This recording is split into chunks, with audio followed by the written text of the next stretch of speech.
Dito tayo sunod mga kababayan kay Marcoleta. So ngayon, eto na nga. Kay Marcoleta, mga kababayan, naku, anong petsa ngayon mga kababayan? 17, Martes, no? March 17, Tuesday. Bukas mga kababayan, Miyerkules, March 18, Miyerkules.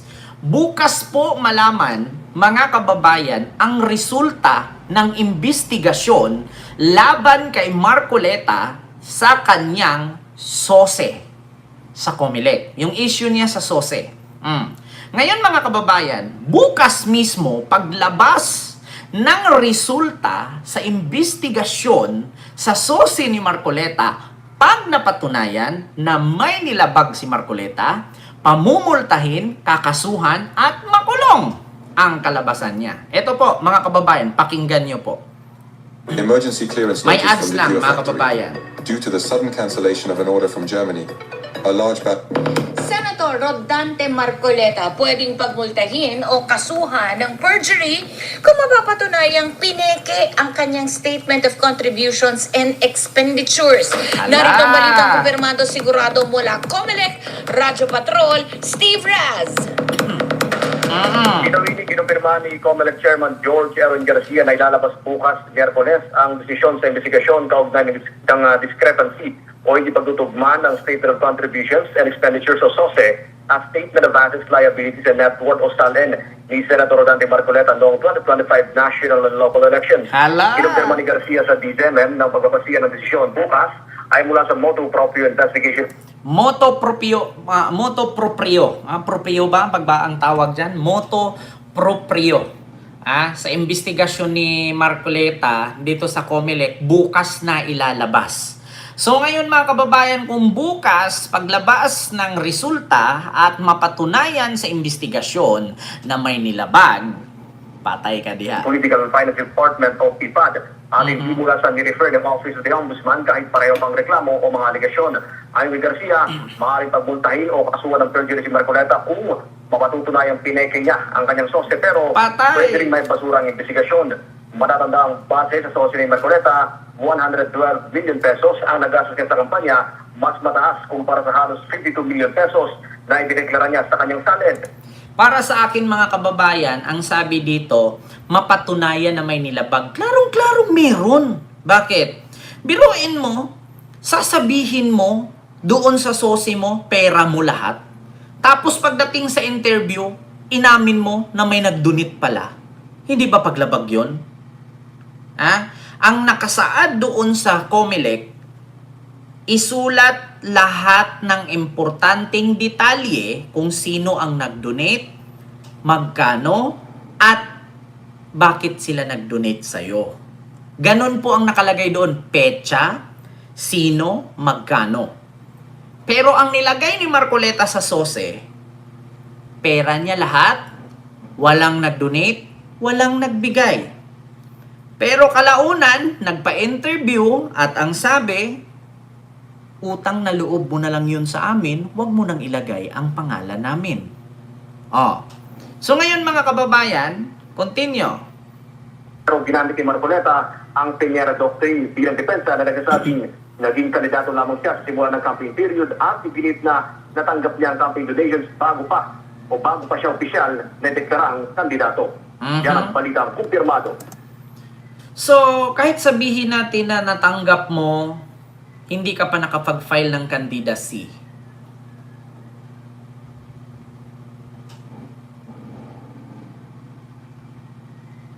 Bakit ka nga binigyan?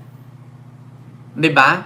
Imposible naman mga kababayan na yung mag-donate sa'yo ay walang sure na mag-donate sa'yo dahil hindi ka pa nag-file ng candidacy. Natural lang naman mga kababayan, di ba? Natural lang naman kung ako magdo-donate sa'yo. Bibigyan ba kita ng pondo kung hindi ka nakapag-file ng candidacy? At saka, hindi ka naman tatakbo kung wala talagang mag-donate sa'yo. Saan ka hahanap ng pera pang gastos mo sa kampanya? Ma'am Maria Santos, maraming salamat sa iyong palipad, ma'am. Thank you so much po. Di ba? Ganon yan mga kababayan eh. Ikaw, tanungin kita mga kababayan, tatakbo kang bang barangay chairman kung wala kang gasto, wala kang ipang gastos? Malamang hindi. So kung merong magpursige at mag-push sa'yo na tumakbo ka, kami bahala sa'yo, kami mag-donate sa'yo. Malamang tatakbo ka. Di ba? Take note mga kababayan, sabi ko nga sa inyo, ang pagtakbo ng isang kandidato pagkapolitiko, hindi nagbibase yan sa kasi gusto mo magserbisyo. Siyempre, magbibase ka rin kung may pera ka ba. Una, paano ka mananalo kung wala kang pangkaraban? Karaban, yung pang gagamitin mo Siyempre, bago ka pupunta sa lugar na yan, may kukuntakin ka na, sasakyan. O, meron kang kukuntakin na, di ba, yung sasakyan mo, yung float. Mahirap naman na, pupunta ka ng Sikihor, tapos wala kang kukuntaking sasakyan mo doon. Ano ka, maglakad habang nangangampanya? Pupunta ka ng Iloilo, ano ka, maglakad ka doon? Siyempre, may kukuntakin ka niyan doon, no? Ito, ipagawa nyo yung float ko, ito yung sasakyan ko, tapos pagkatapos, tsaka na tayo magbayaran pagdating dyan. Ito, down payment. Ganyan yan eh. Di ba? Kaya mga kababayan, hindi ka talaga tatakbong politiko kung walang magdodonate sa'yo. Kasi hindi man porket gusto mo lang magserbisyo, ay hindi mo kailangan ng pera. Mga kababayan, wag na nga tayong gawing ginawa pa tayong bata eh. Hindi, ginawa pa tayong tanga ng mga politiko. Tigil-tigilan nyo nga kami. Alam ninyo, kapag ganyang, Diyos ko, tatakbo ka nga lang barangay chairman, hindi na po pwede, wala kang kalahating milyon eh. Di ba, barangay chairman, tatakbo ka. Imposible. Gastos mo kalahating milyon, automatic manalo ka. Pero pag wala kang ganyang halaga, wala kang ganang tumakbo. Kasi ang pagtakbo mo sa politiko, mga kababayan, hindi lang sa pangalan yan eh. Hindi lang sa sikat ka eh. Kailangan mo rin gumastos. Ganon yun, mga kababayan. Tapos idadahilan mo, tsaka ka dinunitan kasi nakapag-file ka na ng candidacy. Tigil-tigilan nyo nga ako. Bago ka naman mag-file ng candidacy kasi, siyempre tatanungin ka kung may kakayahan ka ba sa gastos na yan. Di ba? Ganon yun eh, mga kababayan. Meron ka bang ganitong halaga para makatakbo ka? Di ba? Ganon yun. So, hindi pa rin valid reason yan ni Marcoleta na tsaka na siya dinunitan nung nag-file na siya, hindi pa siya nakapag-file ng candidacy. Kasi natural lang naman mga kababayan, kasi pag file mo ng COC, ang COMELEC kasi may requirements yan eh, di ba mga kababayan? Anong requirements ng COMELEC? Kailangan may degree, kailangan nakapag-aral, kailangan may pera. Di ba? Merong ganyang rules ang COMELEC, kailangan meron kang panggastos. Kung wala ka panggastos, di ka pwedeng tumakbo, ma-disqualified ka, di ba? Joe Crazy, maraming salamat sa yung 10 Hong Kong dollar super sticker. Thank you so much. Diba? Ganun yun mga kababayan. Imposible naman na walang rules ang COMELEC, diba? Merong ganun na kailangan may kakayahan kang gumasto sa ganito bago kanila aprubahan na pwede kang tumakbo. May yan eh, may tawag yan eh. At saka may mga rules ang COMELEC na bawal ka tumanggap ng pera mula sa Pogo. Naku, kapag malaman pa na si Marcoleta ay tumanggap mula sa Pogo, naku po, disqualification ang labas dito. Diba, mga kababayan? Sigurado, ito ang Radyo Patron, Steve Raz, DZMM. Ala ka, panis ka diha. Ito pa, mga kababayan, continue. Lacson at Marcoleta, may patutsadahan na naman. Ito naman tayo ng report mula sa labas ng himpilan si Senator Panfilo Lacson at Senator Rodante Marcoleta muling nagpatutsadahan ukol sa pagtuklas sa Kalayaan Island Group. Ayan na naman. Ito ang balitang kumpirmado sigurado mula Diyos Senado ko. hatid ni Radyo Patrol, Robert Mano. Robert. Walang kadala-dala tayo si Marcoleta. Nagpatutsadahan muli sina Senate President Pro Tempore Panfilo Lacson at Senator Rodante Marcoleta ukol sa pagtuklas ng Filipino adventurer na si Tomas Cloma sa Kalayaan Island Group na kabilang sa inaangkin ng China sa confirmation hearing ng Committee on National Defense ng Commission on Appointments, kabilang sa umarap ang asawa ng apo ni Tomas Cloma, si Colonel Jacqueline Cloma. Sabi ni Lacson kay Cloma, ipaabot sa pamilya nito ang kanyang pasasalamat para sa pagdiskubre, pag-okupa, pag-aari at pag-donate ni Tomas Cloma ng KIT sa gobyerno. Kinwestiyon dito ni Marcoleta na nagtanong kay Colonel Cloma kung suportado ng mga dokumento at ang kasaysayan ang mga sinasabi ni Lacson. Sabi ni Colonel Cloma, meron siyang nabasa at nasa hinggil dito, pero di ni Marcoleta, umalma ang maraming bansa kabilang ang China, Estados Unidos, Japan, Australia at maging Ito talaga si Marcoleta, no, sa totoo lang, kung drama tong Senado, siya yung laging kontrabida. Kung ano, sa drama pa ito, sa movie pa ito, siya yung laging kontrabida. Mga kababayan. 'Di ba? Oo, Tomas Cloma, lolo ko 'yan, pinsan ng lolo ko, 'di ba? Sabi Ma'am Cirila Andres.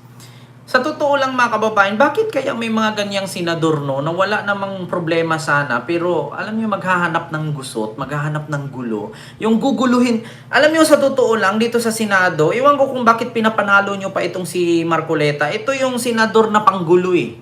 Sa totoo lang, hindi naman ganyan ang Senado dati. Kapag may hearing, kaya tignan nyo sa mga nagtatanong DDS bakit hindi natapos-tapos at walang nakukulong na mga nasa DPWH. Sisihin nyo si Marcoleta kasi kada hearing binabara niya.